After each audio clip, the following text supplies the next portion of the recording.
नमस्कार. आज तुम्हाला मी CKP पद्धतीची 2 वाटणं दाखवणार आहे. एक आहे हिरवं वाटण आणि दुसरं आहे कांदा खोबऱ्याचं तळलं वाटण.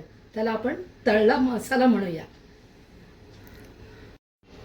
हिरव्या वाटणासाठी लागणारं साहित्य आहे आलं, लसूण, मिरच्या, कोथिंबीर आणि थोडा कढीपत्ता.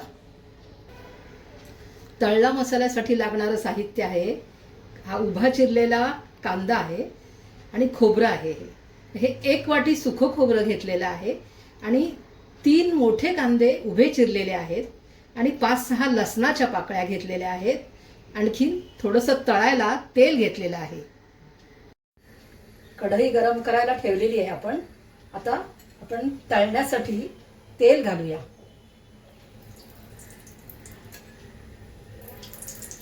आता कांदा तळायला टाकते मी. कांदा छान आपण लाल करून घेऊया.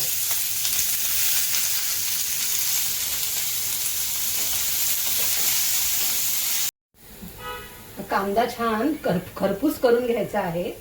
करपू द्यायचा नाही आपल्याला. असा लालसर रंगावर आला पाहिजे.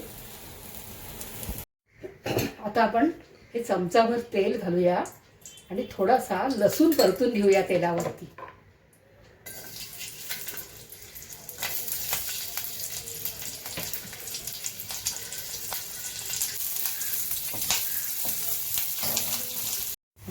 लसूण पण परतून झालेला आहे छान. आता खोबरं भाजून घेऊया आपण. खोबरं पण छान हे भाजून झालेलं आहे.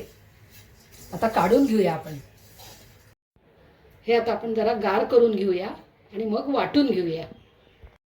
ही दोन्ही वाटणं आपली पाणी न घालता छानपैकी वाटून झालेली आहेत आणि तयार आहेत.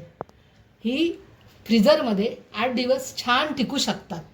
ही आमटी भाजीला, मटणाला, चिकनला आपण हे वापरू शकतो.